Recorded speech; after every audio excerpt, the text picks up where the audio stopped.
Good morning students. आज हम कक्षा 8 का पाठ्य नंबर 6 कुसंग का जबर के बारे में पढ़ेंगे।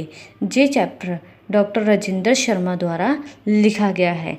इस चैप्टर में पढ़ेंगे कि कुसंग का मनुष्य के जीवन में क्या प्रभाव पड़ता है, इससे मनुष्य के जीवन पर क्या असर होता है वह जब वह बुरी संगत में फंस जाता है। इसके अलावा हम अच्छी संगत और बुरी संगत में अंतर भी जानेंगे। कुसंग एक ऐसा भयंकर जबर है। जबर होता है बुखार और कुसंग होता है बुरी संगत, बुरे लोगों का साथ, जो शरीर को ही नहीं मन और बुद्धि को भी कमजोर कर देता है। बड़े बड़े वीर धर्माता भी कुसंगत में फंसकर दुख भोगते हैं। इससे बड़ा कोई दुर्भाग्य नहीं है। इसका मतलब है कि बड़े बड़े वीर और धर्माता जो धर्म के पुजारी होते हैं वो भी कुसंगत में फंसे रहते हैं, और इससे दुर्भाग्य, इससे बुरा हमारे लिए और कुछ नहीं है। समुद्र के किनारे जो नापना संभव नहीं है उसकी था का पता कौन लगाए। इसका मतलब है समुद्र के किनारे को नापना संभव नहीं है और उसकी गहराई का पता कौन लगाएगा। वह अपनी मर्यादा में रहता है और रहना जानता है। समुद्र हमेशा अपनी मर्यादा में रहता है, अपनी सीमा में रहता है और वह अपनी सीमा में रहना जानता है। पर कुसंगत के प्रभाव से वह भी बच नहीं पाया, पर समुद्र भी बुरी संगत से बच नहीं पाया। भारी भरकम वृक्ष और विशाल शिलाखंड उसकी छाती पर फेंके गए। भारी भारी वृक्ष और चट्टान उनकी छाती पर फेंके गए। उसके वृक्षस्थल और शत विशत कर दिया। वृक्षस्थल होता है उसकी छाती को घायल कर दिया। भारत के रामेश्वरम से लेकर लंका के उत्तरी तट तक 100 जोड़े सागर के सेतु द्वारा बांध दिया गया। सेतु होता है पुल बनाना, ब्रिज बनाना। भालू और बानर उसके हृदय को रौंदते हुए उस पार पहुंच गए। जब राम ने लंका पहुंचना था तो वह बहुत सारे बानर और भालुओं ने समुद्र की छाती पर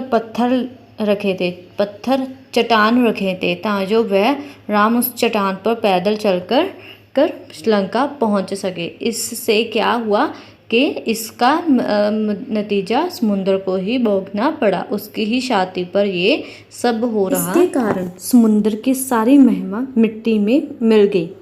ये सब हुआ इसलिए कि उसके पड़ोस में लंका थी। लंका में रावण जैसे राक्षसों का निवास था। राक्षसों की कुसंगत समुद्र की महिमा को ले बैठी।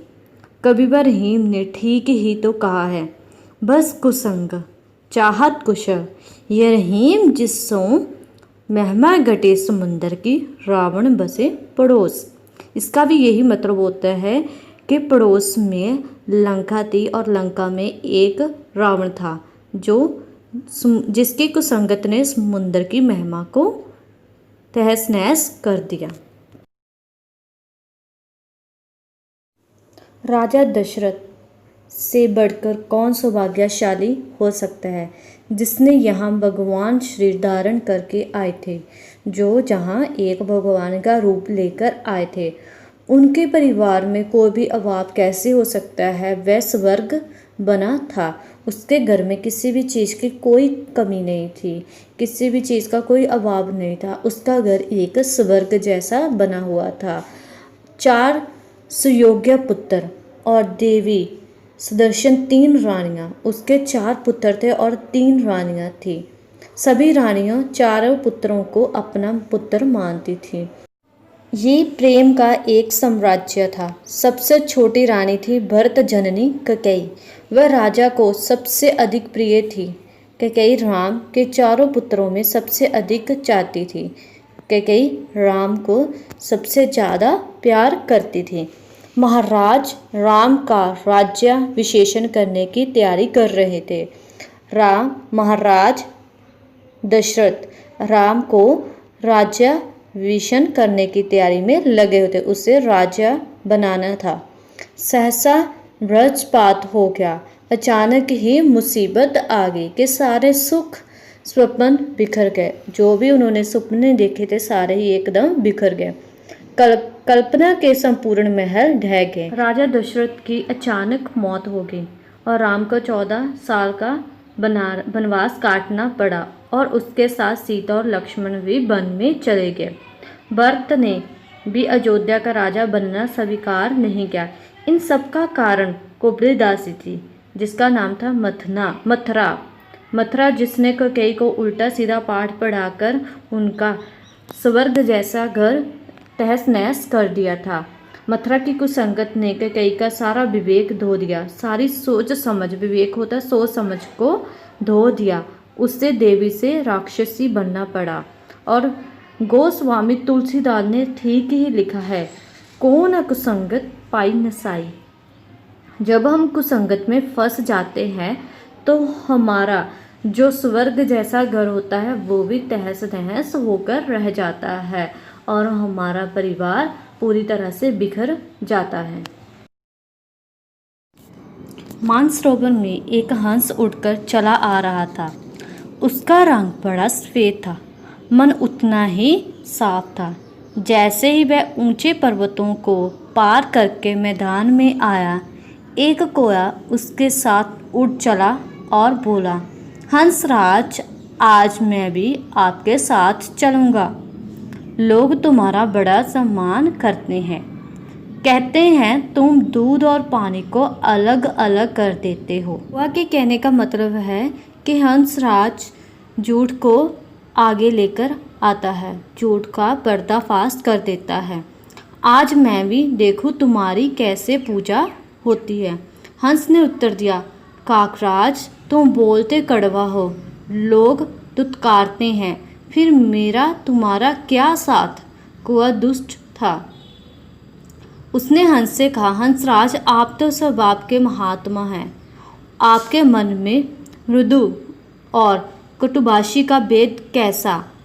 कोया का कहने का मतलब था कि आपके मन में मिठास है और कड़वा तो आप बोलते ही नहीं, तो मिठास और कड़वे में कैसा अंतर है ये आपको अच्छी तरह से पता है।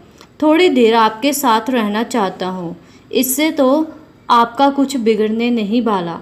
हो सकता है आपके साथ रहकर मेरा भी उद्धार हो जाए। उद्धार होता है बचाव, मुसीबत से निकलना। हंस बोला बाला था, कोए की चाल में आ गया। उसे क्या पता था कि दुष्टों की थोड़ी देर की संगत भी बड़े दुख का कारण बन जाती है। हंस ने कोए को साथ ले आया। हंस और कोआ कुछ देर साथ साथ उड़े। नीचे देखा, सड़क पर एक दही बेचने वाला सिर पर दही का पात्र रखे जा रहा था। कोआ बोला, हंस राज, देखो कितना सुंदर दही है, चलो दही खाएं, भूख भी तो तेज हो रही है। ना भाई ना, ये चोरी का काम है, बेचारे गरीब का दही क्यों खाएं। इसके बाद कोआ हंसराज को कहता है, अरे वाह रे वाह, भक्तराज, तुम्हारे जैसे भक्त तो भूखे ही मर जाएंगे।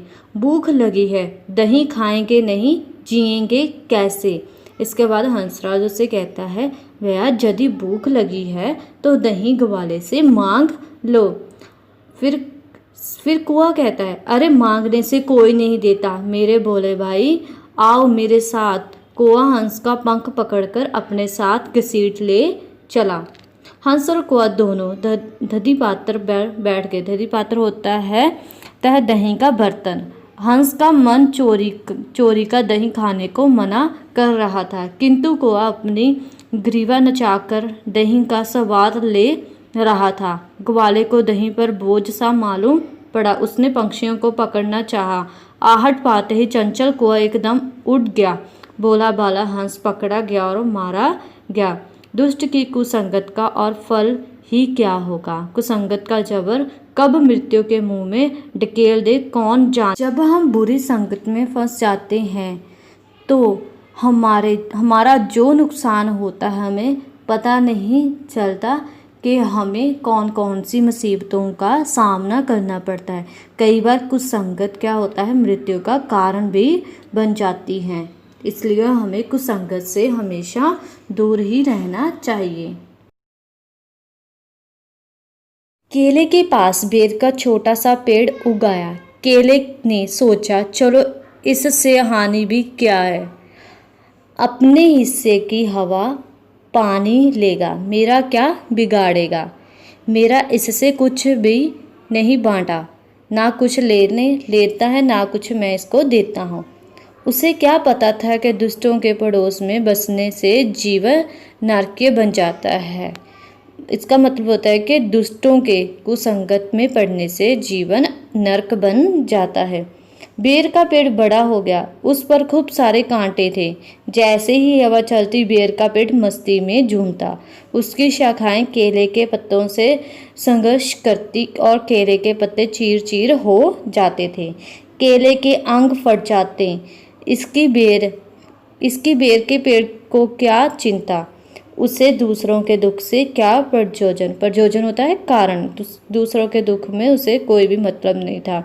केले को कुसंगत के इस भयंकर जबर को पीड़ा भोगना अनिवार्य था। देखकर कवि रहीम कह उठे, कह रहीम कैसे निवे बेर केर को संग, बेदौलत रस आपने बाके फाटत अंग।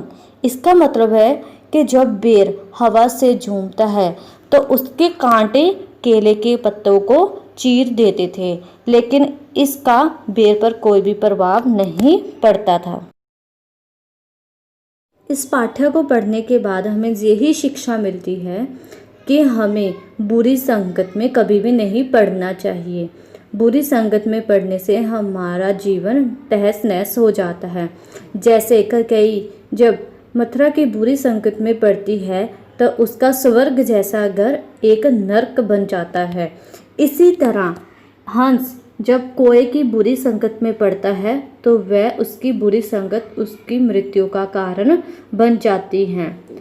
ऐसे ही जब केले का पेड़ बेर की बुरी संगत में पड़ता है तो वह अपने को तहस नहस पाता है। आई होप स्टूडेंट्स कि आपको ये चैप्टर अच्छी तरह से समझ में आ गया, आपको बुरी संगत के असर के बारे में अच्छी तरह से पता चल गया। आप भी हमेशा बुरी संगत से दूर रहो, क्योंकि इससे नुकसान आपका ही होगा, आपका ही जीवन बर्बाद होगा।